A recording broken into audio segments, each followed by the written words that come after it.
Are we all recording? I'm recording.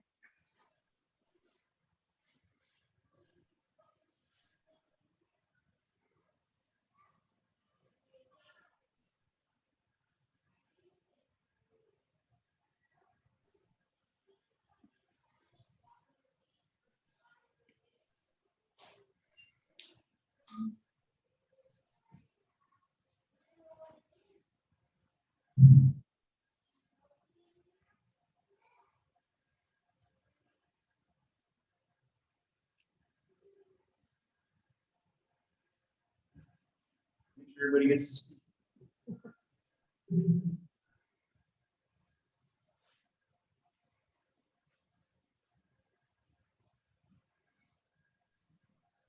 All right, July 26, 2021. Workshop.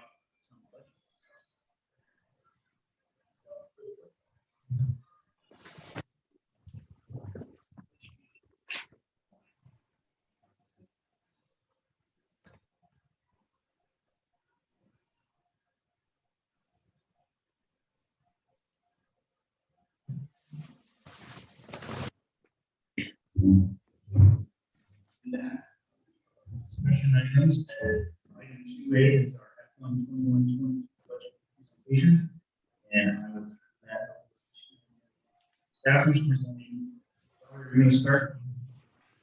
Yes, thank you, Mayor. First of all, I want to start off by thanking you for accommodating me. As you all know, my mother-in-law had a massive stroke. She's still in the, actually just got out of the ICU about 30 minutes ago, so that's a great sign. And then she's looking at going into a long-term or hopefully a short-term inpatient rehab facility. So thank you again to council for accommodating me and your thoughts and prayers, as well as staff.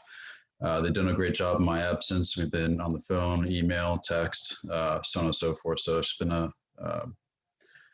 again, Windermere's like a family to us and staff as well. So thank you again for everything. I know a lot of you have some commitments for later on tonight. So I'll try to be as brief as possible, but not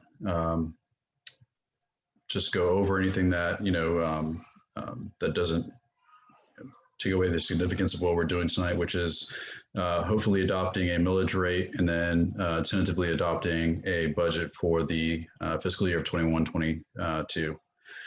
It's July 26, 2021. And again, the purpose and intent, this never changes, is that we always are preserving the level of service and quality of life that the town residents and our customers are accustomed to, all while maintaining the financial viability of the town. How do we get there? With conservative estimates of revenue. We control our spending and we have better planning.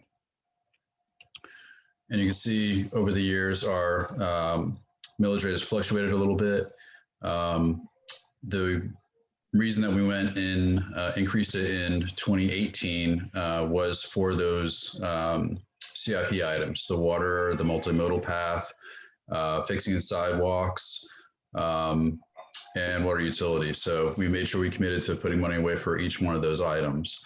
And you can see how our millage or ad valorem has increased over that time too, not only with just estancia, but with the increase in the property values that we have in the town of Windermere. In comparison to other municipalities, ours again is the lowest, which is a good and a bad thing. It's good when you're a small town, 2.2 square miles, and you have a large tax base.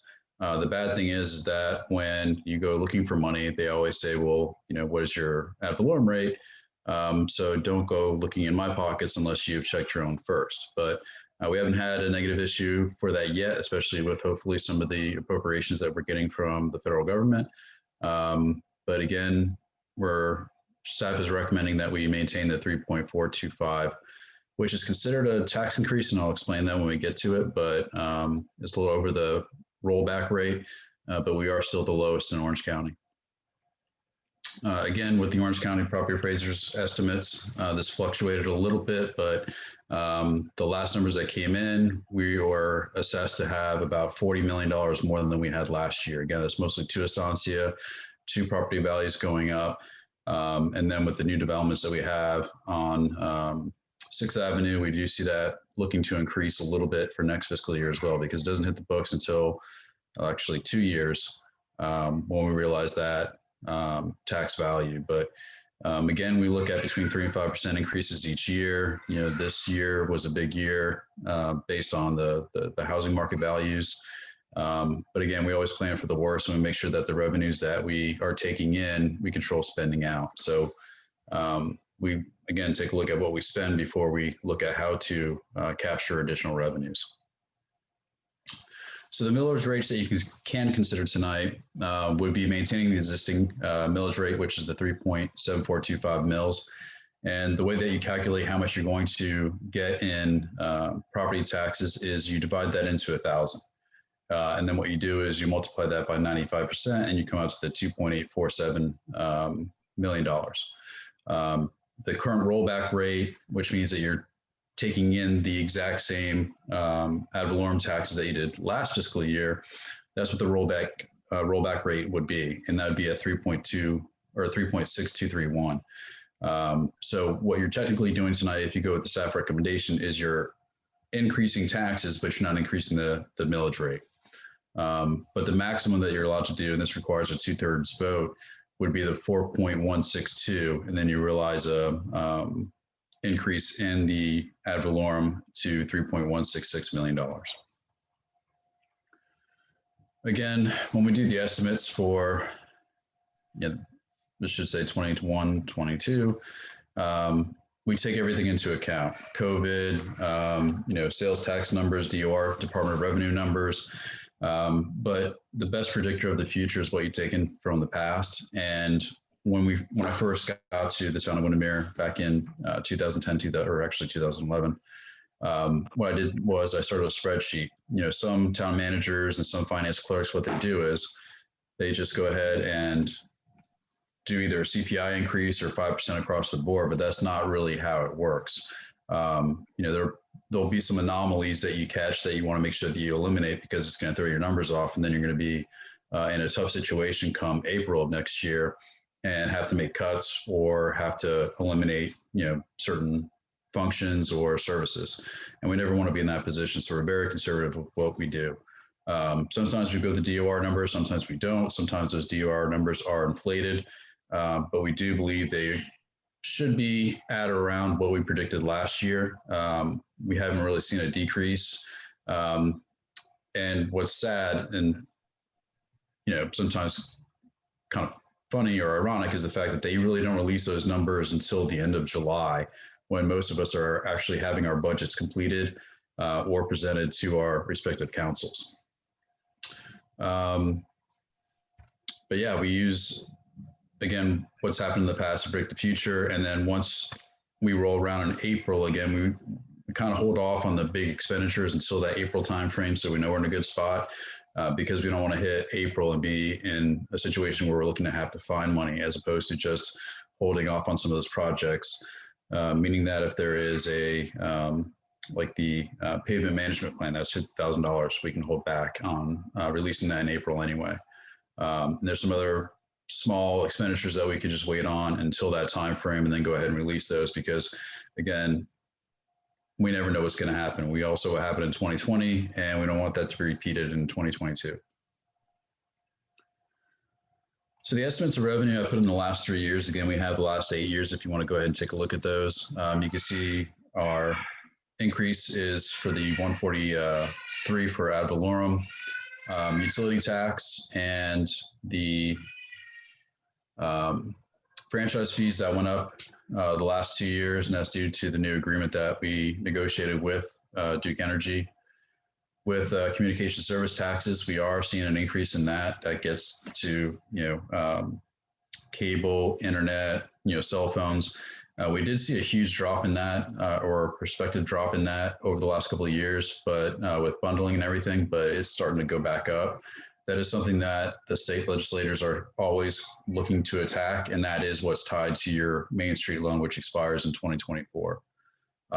Building permits, that's money in, money out. We only receive 20% of that, so it's an 80-20 split between us and PDCS.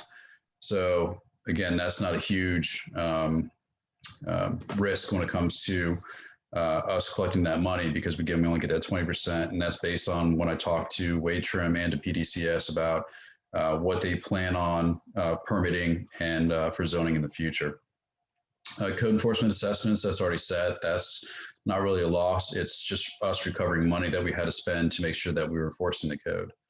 Trying to see if any other stuff on there. It's a huge increase. Fire assessment, that is just based on our current agreement with the COE.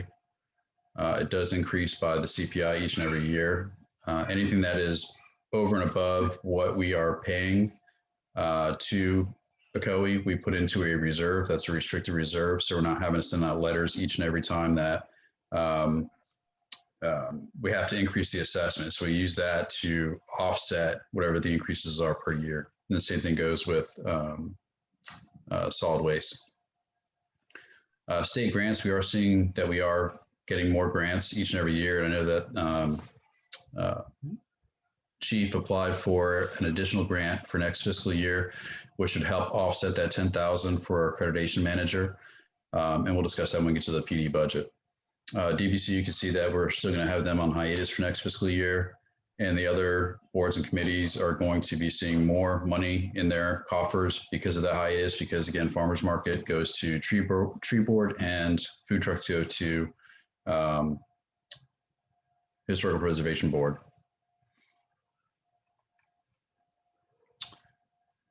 And again, you've all read over this, so there hasn't been that many increases. The most significant increase that you're going to see is for the American Recovery Act. We still haven't received any monies yet. They keep sending us the same type of information over and over again about how to make sure your DUNS number's there, to make sure that you have all your information correct with the state. We've done that repeatedly. We've checked all of our information. Everything's fine. We're just waiting for the money to roll in. But again, that's money in, money out. So if we have, once we get that money, then we'll decide how to spend it. And we have 3 years in which to spend that money.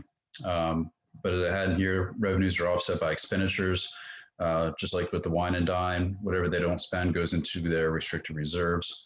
The estimates are very conservative, and they will be reevaluated after 6 months now with the new strain of COVID. And with what, 1,000 new cases on a daily basis in Orange County, we're making sure we keep an eye on that and how it may impact our future revenues. But again, we're probably going to see an increase in half-cent sales tax and gas tax with the increase in the costs. And also with the new grants. We have one grant that we believe we're going to be receiving from the feds, and that's through Congresswoman Val Deming's office. And we're looking to receive about 760,000. Okay. It went through their committee and was approved. Now we're just waiting for the full approval, and that would go to the Ward Trail Phase 1. And that would be in addition to any monies we receive from the West Orange Healthcare Alliance. So any questions on revenues? And again, it's going to be hard for me to hear, so Tanya can repeat. That'd be great. Not hearing any. What was that revenue? Sorry. I'm sorry, do you have any questions on the estimated revenues? Any questions, Council?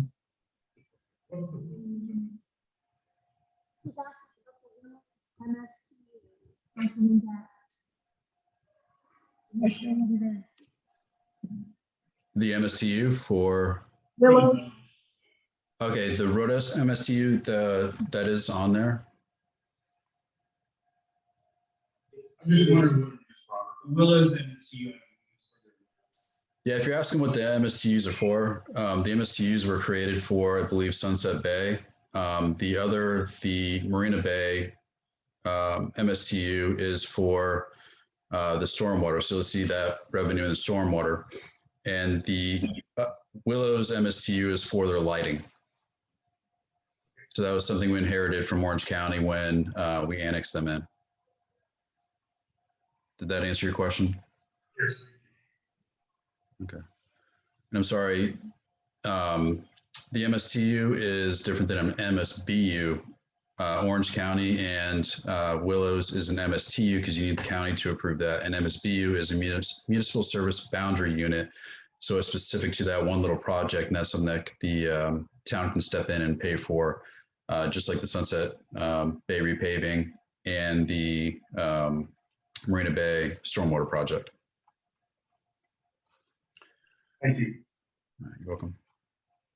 All right, for the $71 million, which everybody hammered me on the last 2 days, these are the projected expenditures, major expenditures, and the highlights that we have for next fiscal year. Again, when I spoke to all the directors, I said, listen, let me know what your needs are. Your wants can wait right now.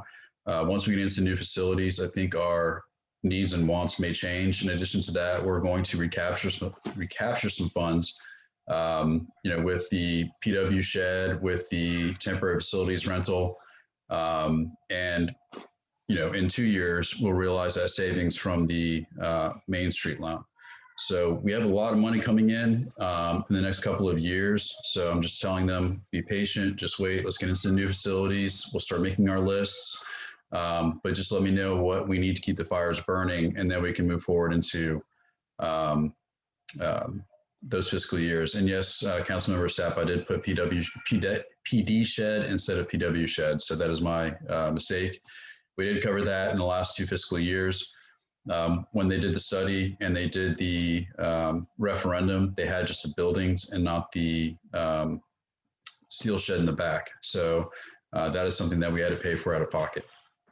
So what you have for the temporary facilities is about $72,000 for the rental of those facilities and the tear down of those facilities.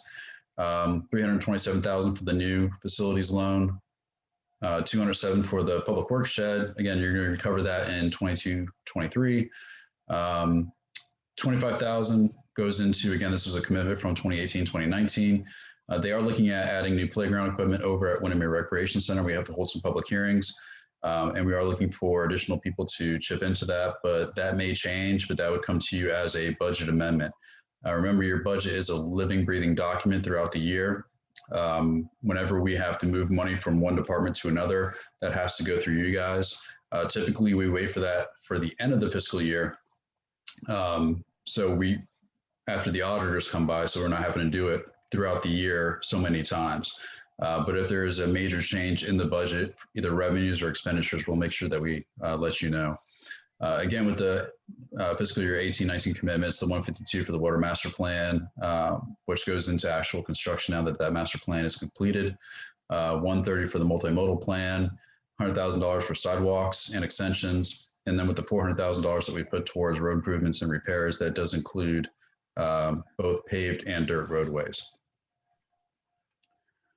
The fire service agreement increased by 3%, so it increased by $19,312.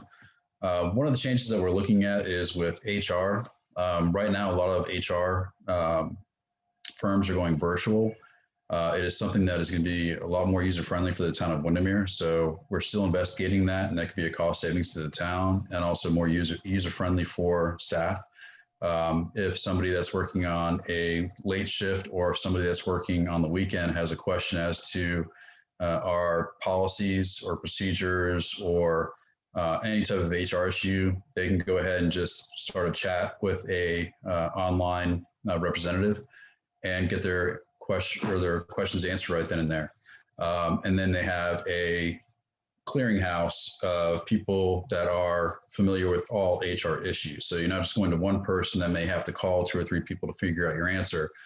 It's like having Gray Robinson as our attorneys. They have land use attorneys, they have criminal defense attorneys, they have all sorts of attorneys, and this would be the same type of online vendor. And the best thing about this is the cost is really minimal. I think it'd be like $1 per employee per month.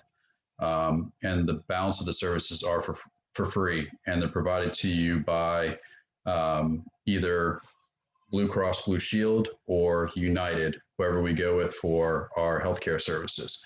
Right now it's looking at United based on them keeping the costs at bay.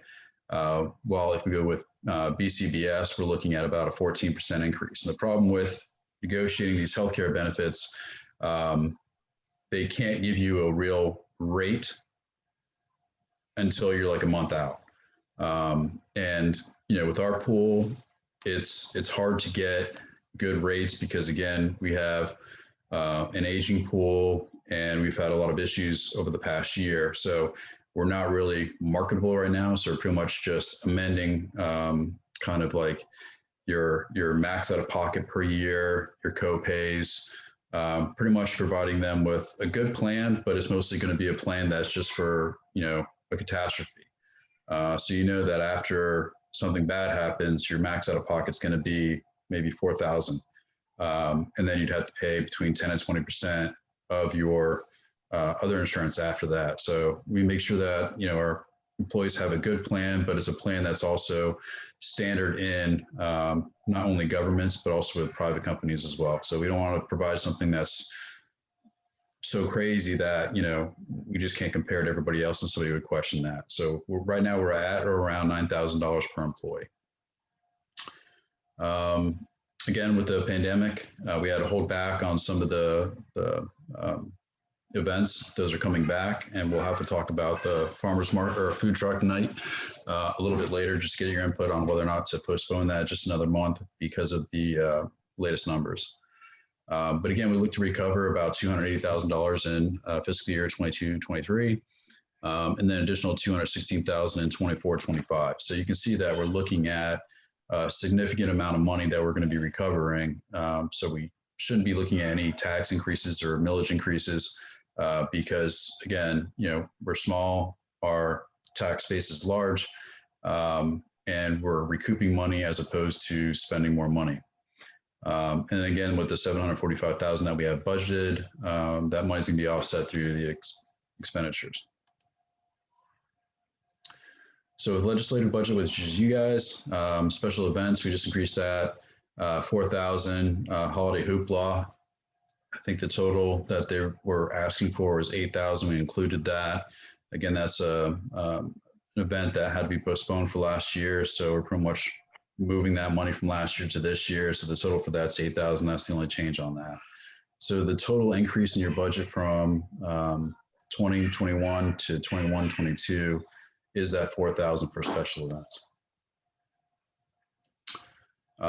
Administrative budget, the only major changes on that one is the fact that we're making Diane an executive assistant, and then we're having just a full-time lobby assistant. The reason for that is, if all of you know, Diane is a wonderful hire, but she's getting pulled in a lot of directions when it comes to our social media presence, some of the stuff that we're having to work on as far as, getting all the agendas out, getting all the people notified. It's just a lot to do, and then be bothered on a hourly basis by somebody coming in for a tennis pass, a boat pass, just a general question. So we pulled her back, and you're going to put her back into an area and then have just a full-time lobby assistant, which was pretty much what Diane's position was as executive assistant, but we're just changing the title. So we know that the lobby assistant is just going to be in the lobby, doing the boat passes, making appointments, and then Diane's going to be doing the rest of the stuff. And that was the majority of the increase on that one. For communication services, some of you did have some questions on that. When we first asked Computer Business to provide us with their numbers for 21-22, it came back at over 40% increases. We found that to be unacceptable. So we went ahead and did an RFP, and we believe that we're going to be able to get some good prices, probably about at around $205, $210 per user, which means that this is per month. That if I have any issues with any of my devices, I'm covered for that $204 to $210 a month, as opposed to them charging an hourly rate for the entire town and us exceeding that hourly rate and then having to pay for special items, meaning if I had to purchase a new computer, resetting that computer, putting in new certificates on the computer, stuff like that. This, that other cost, the user cost, was significantly lower what we were looking at as far as the renewal. So that's why we did the RFP. And again, I already discussed the 3 full-time employees. Clerk budget, again, nothing really too significant of a change. For professional services, that's encryption, Unicode, records instruction, scanning, and records software. Finance budget, the only savings we had really in there that I have right now is with the HR. We'd be looking at a finance clerk instead of an HR slash finance.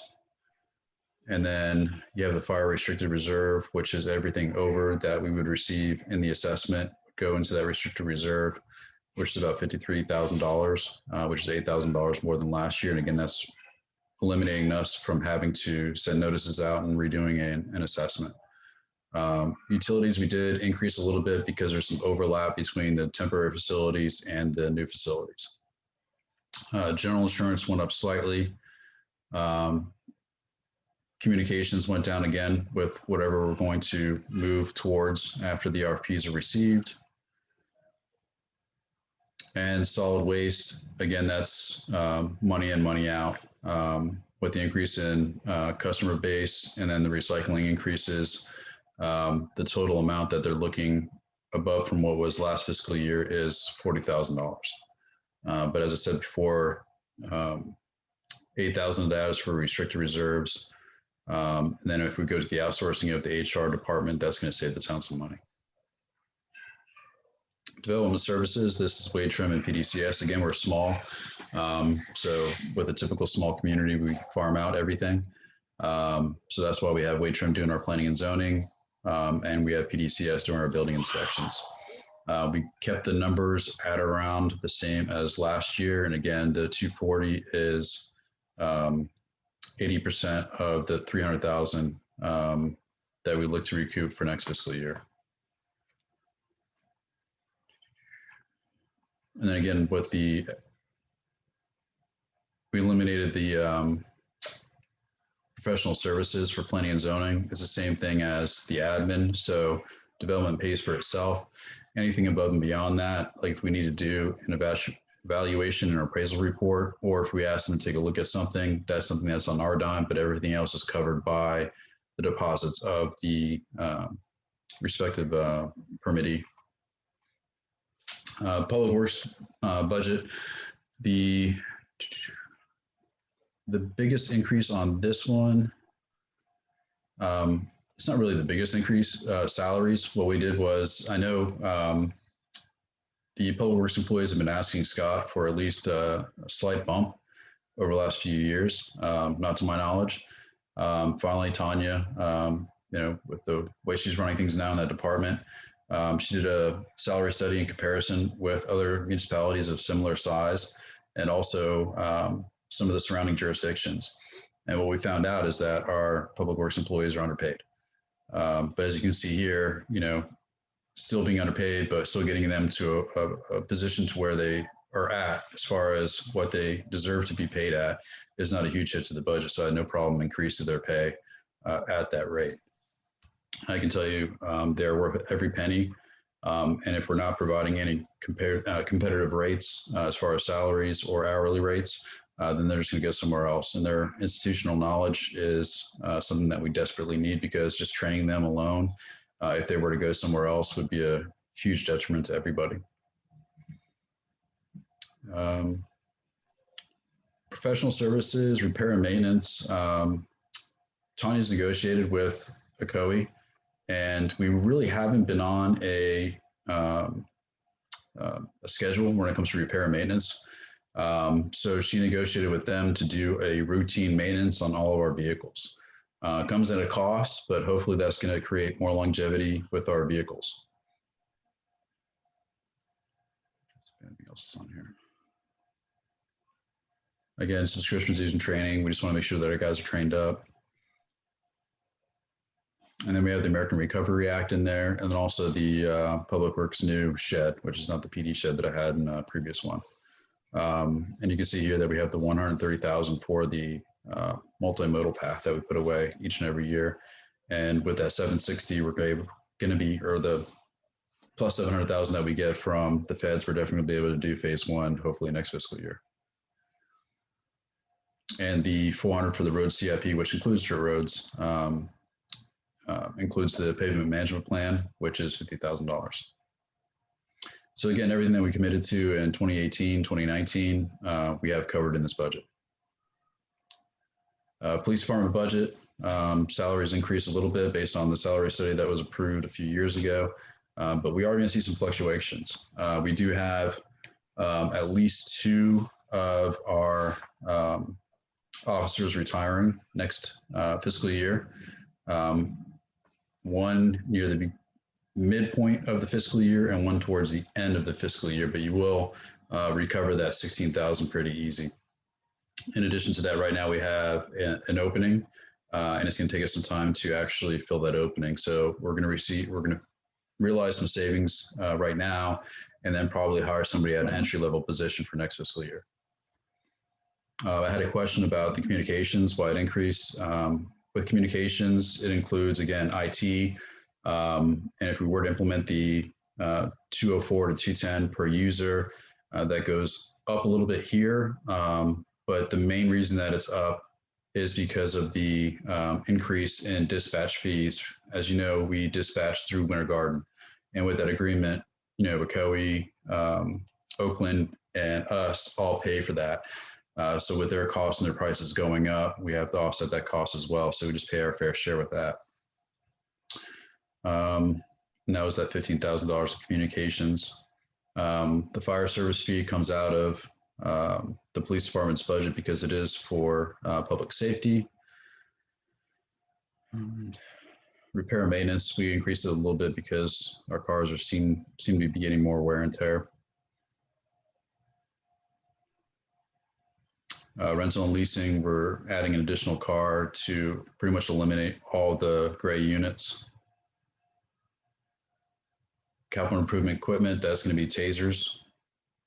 And then for accreditation items, again, that would be for an accreditation manager for us to get the new facility accredited pretty much right when we open the doors.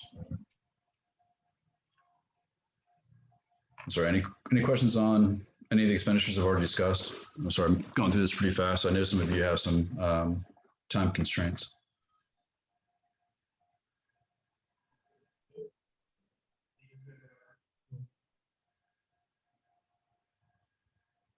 I don't want to hear any, so I'll keep going on, pushing through.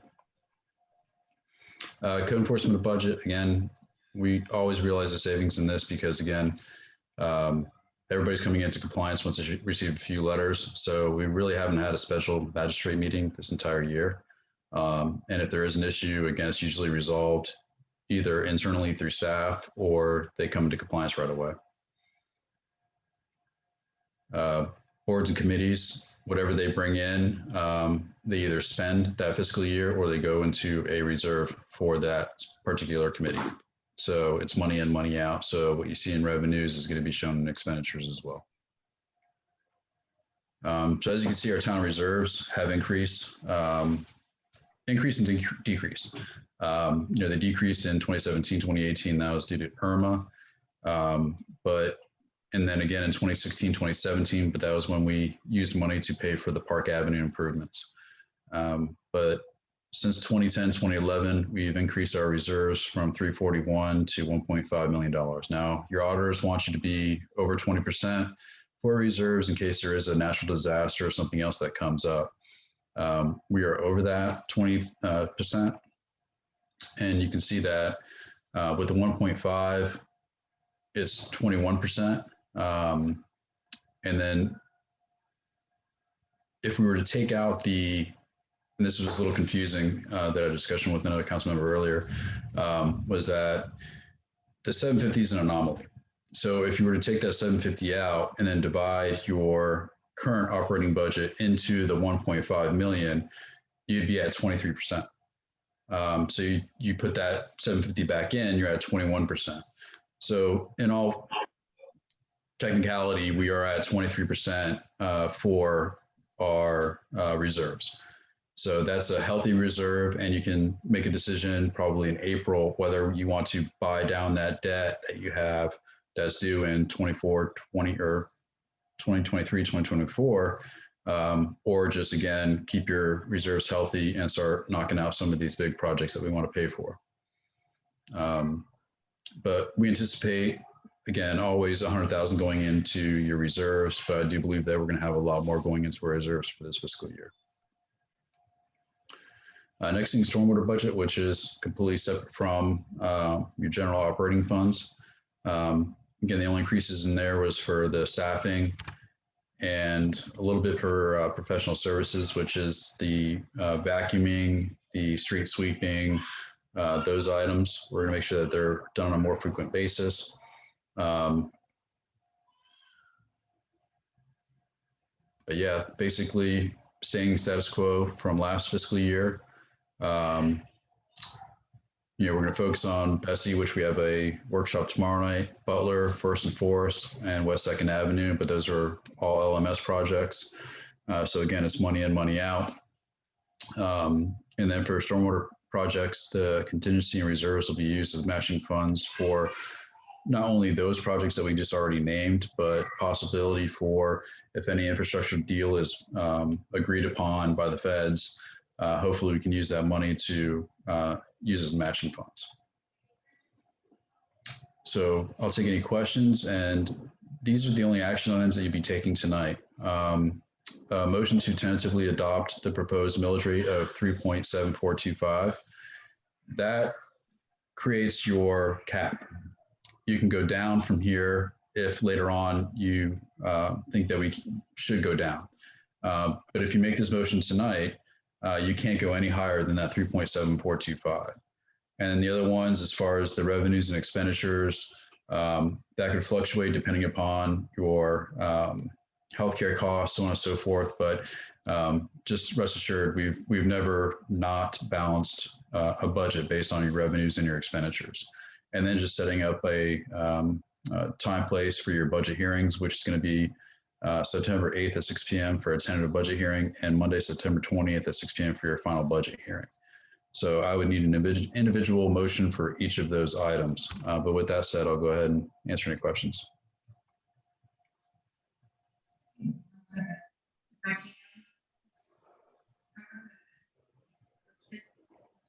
Reading, not a workshop.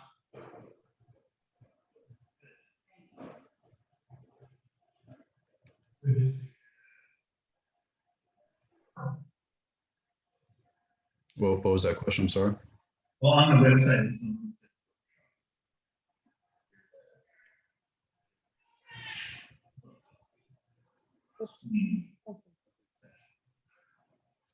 Yeah, this is actually a meeting. It's not a workshop. It's just named a budget workshop. That's just the acronym that people utilize for it because you just work things out. But this has actually been advertised as a town council meeting, if that was a concern.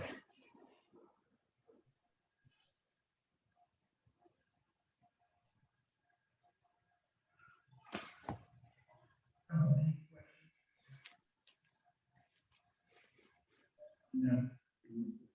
For Tanya, your public works budget, you have ranking and Yes.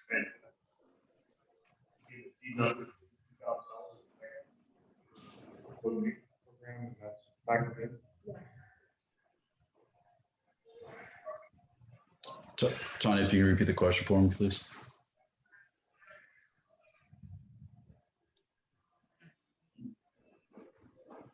Was this my decrease? And, earlier this year, we had a discussion about vehicles and heard of their dependability.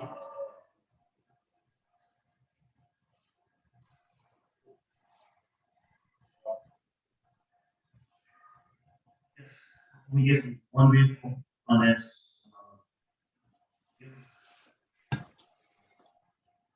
One million. I don't know if we can check.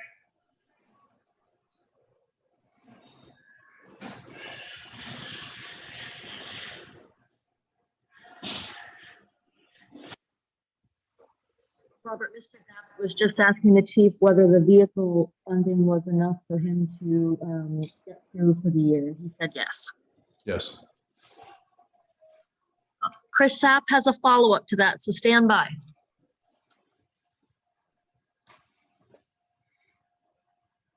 It's more so an increase.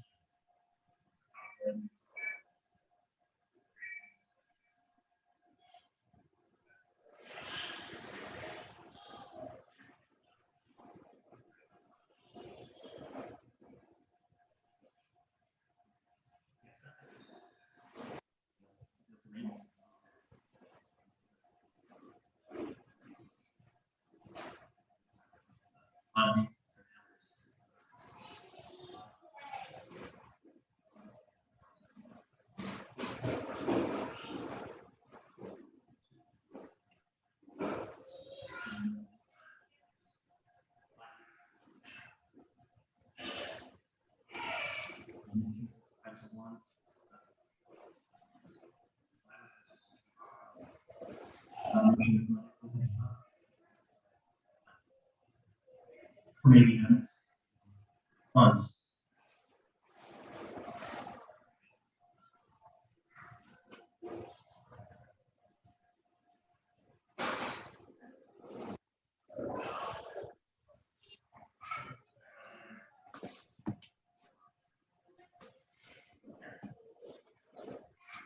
So Councilman Sapp, Robert, was asking the chief about whether or not we would eventually need something like a vehicle replacement fund in which we would put money aside each year. So there is a fund available for vehicle replacements.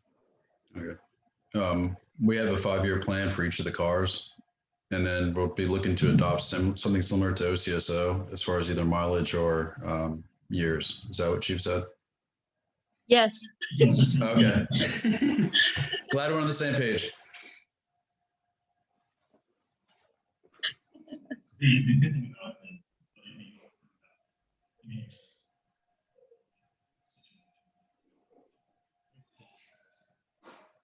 did buy 2 or 3 years.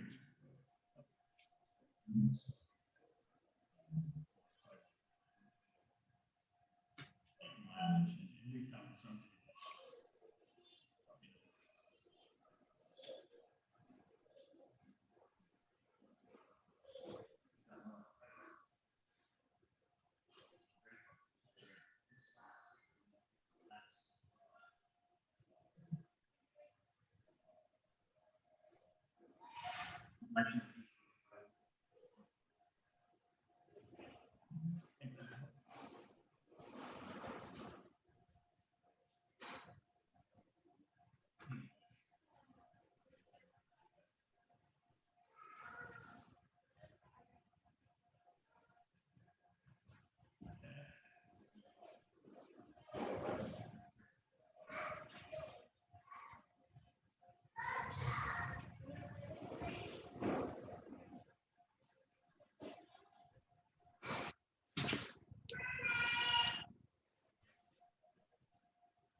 So Robert, Councilman Sapp was suggesting an earmark update on some of these big projects like the trail to kind of understand where we're at with it. So we can look at restricted reserves, et cetera. Okay, with the Bessie Butler and West Second Avenue, that money, well, we're looking at final designs being submitted to DEM by December, which is the deadline. Then after that, they go into the construction phase as far as funding for that. Again, we upfront the money and it's all recoverable. So you're probably looking at, again, April, May timeframe as far as awarding bids through construction. The multimodal path, actually, the West Orange Healthcare Alliance will be watching a presentation by Ginger from McCoy, who is pretty much heading the program. So we'll find out hopefully tomorrow afternoon or shortly thereafter what their funding levels are going to be. I will send you over the report that was sent to me. They needed just a quick turnaround just to clean it up a little bit. But they are looking for a significant amount of money from the West Orange Healthcare Alliance. It's just a matter of how much money they're going to give us to fund those projects. But I do believe we're going to be able to fund the bridge and the phase 1 of the Ward Trail next fiscal year.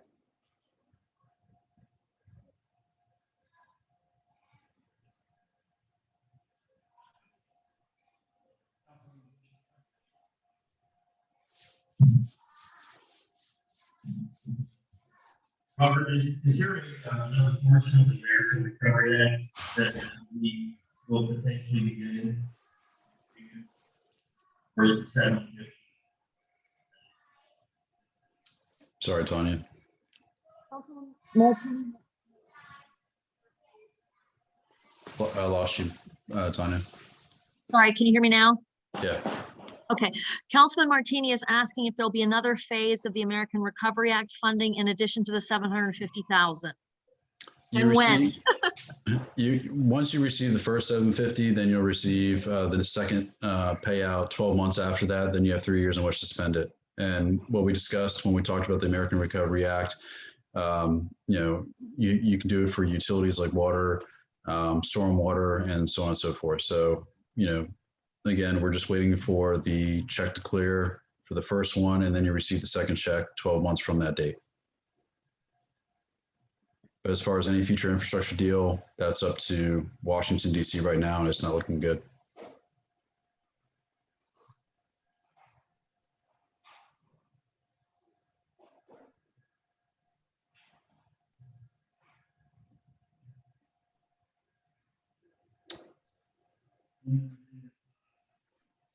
Potential things that you need.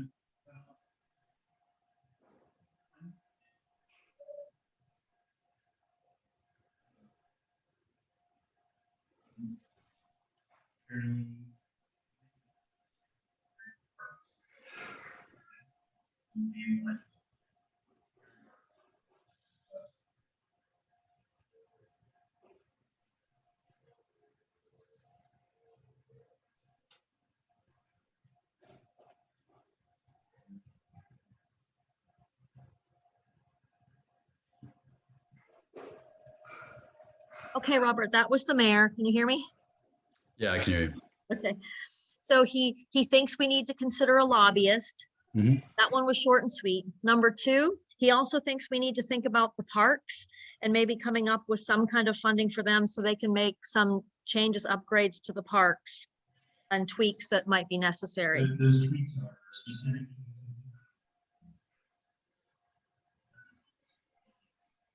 Anytime you need us. Yeah. So. So, I think that is.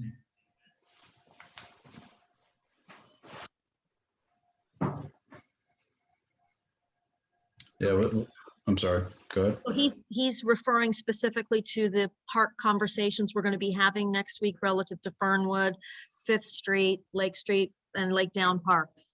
Yeah, since 2018, again, we've been putting that money away. So that's $25,000 a year. And that's in addition to whatever Parks and Recreation has accumulated over the years through their events.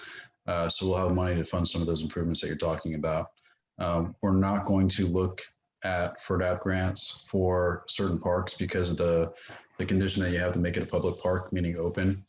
But we can still use those funds for like Central Park, and Windermere Recreation Center.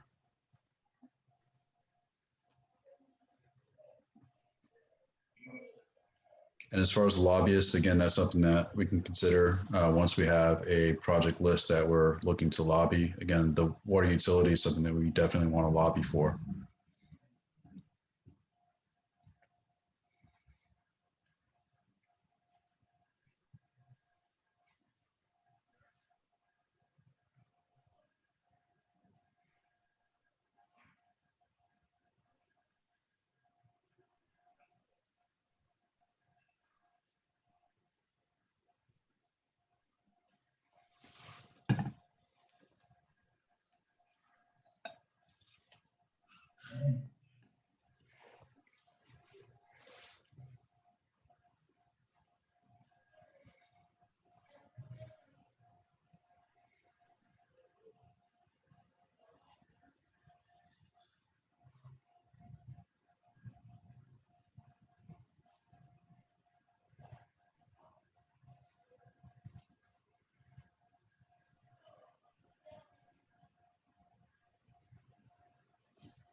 maybe some other.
And none.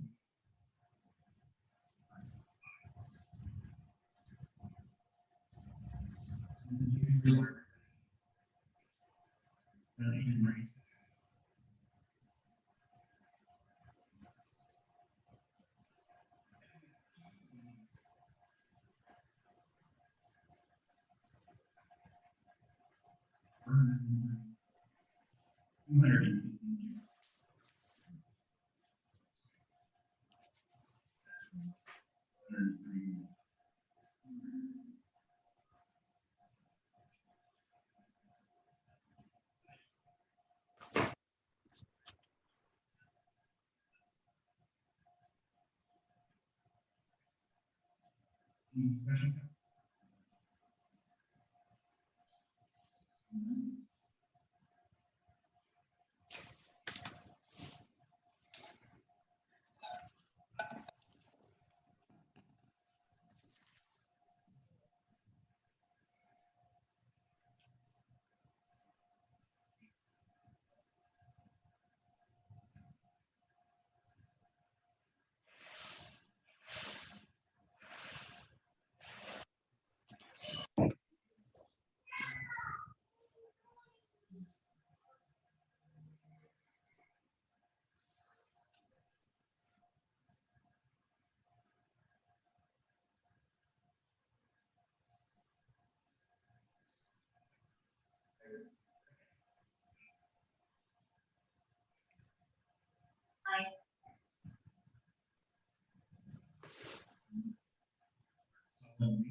Aye.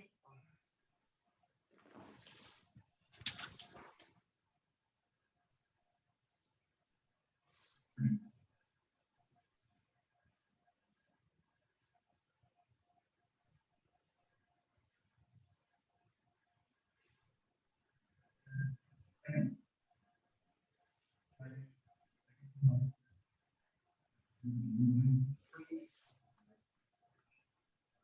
Aye. And we're good. Motion to approve fee assessment of $9,270.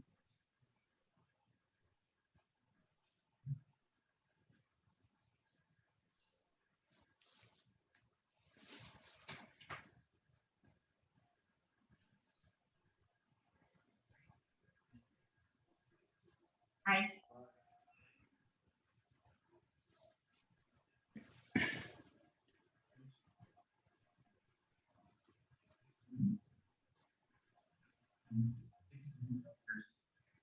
Yes.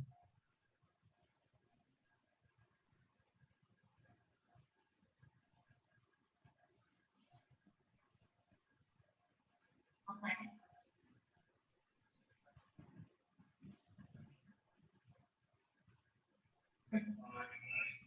Aye.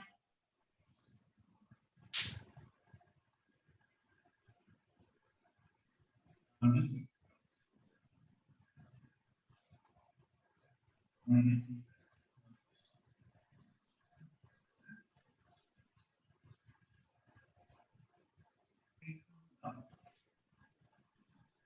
Now have.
Little hard to tell like that.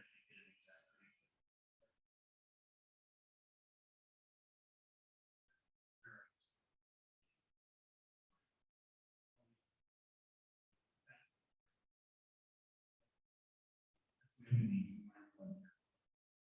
numbers are so basically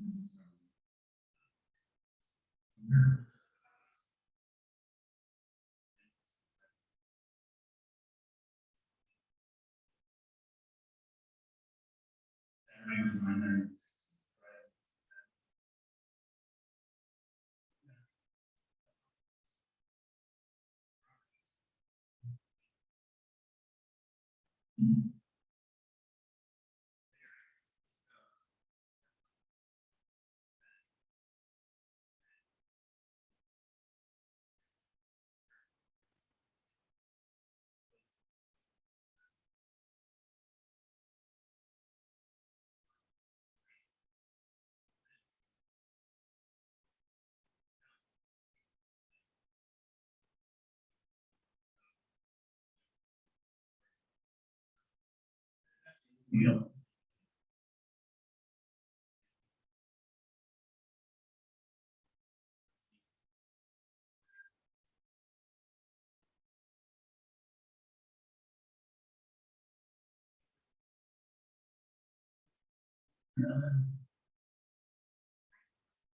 Right. Then you would separate more from outside. And mostly for outside, which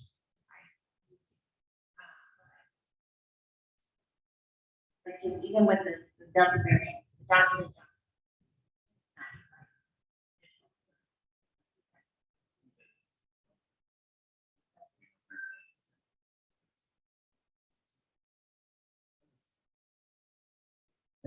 probably one or two.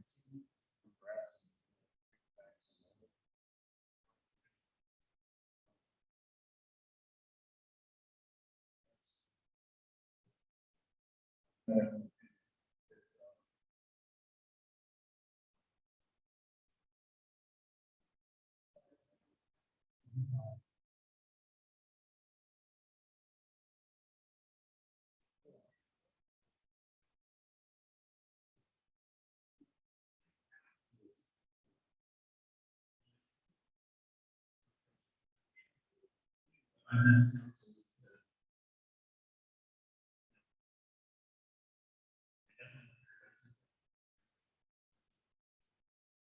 don't think that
necessarily.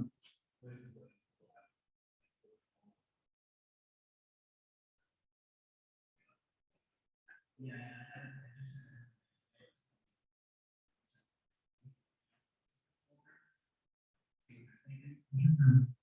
Concerned, probably like that.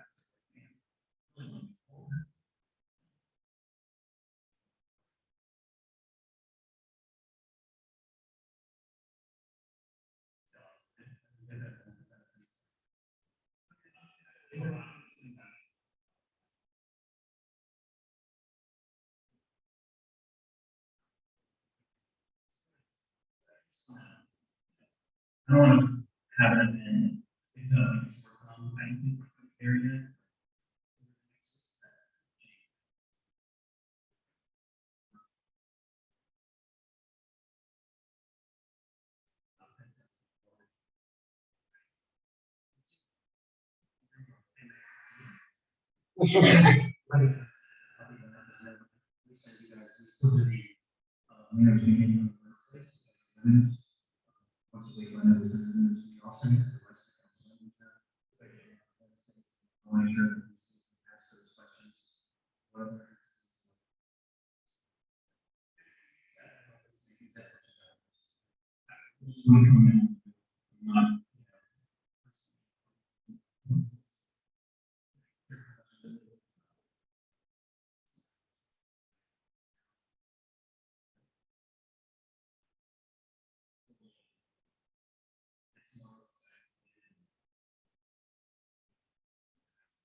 And our ornamentation.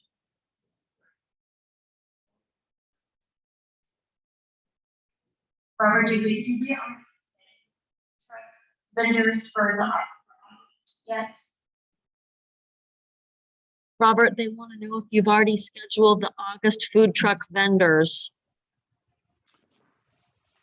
We have, but what we do is we just push everybody 1 month out.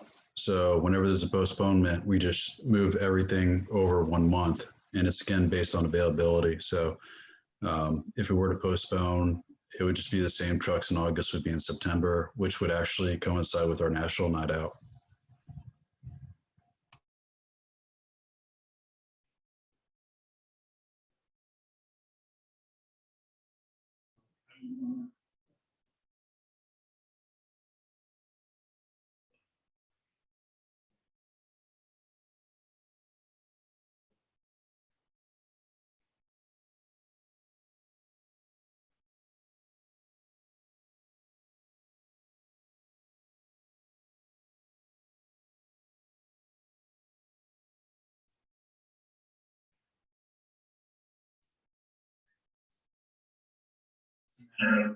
Just numbers are numbers. These are okay in certain places. Your situations are all right. And maybe we can do it.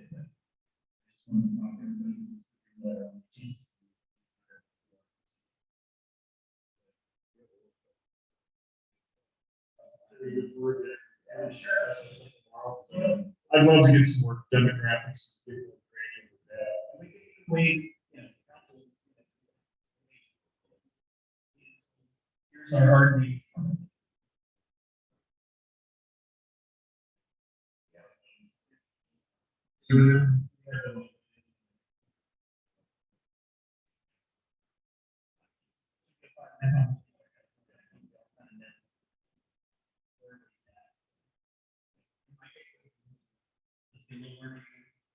Everybody's comfortable on either.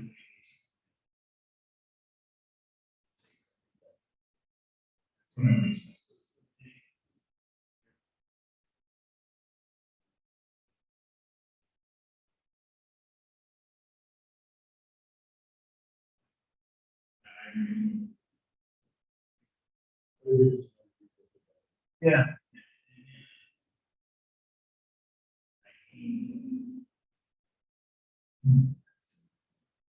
Council, anything else? Or thank you for all your work on this.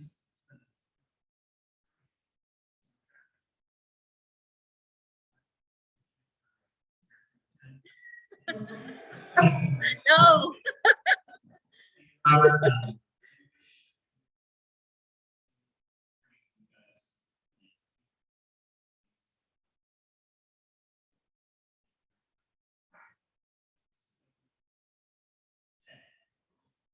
We're adjourned.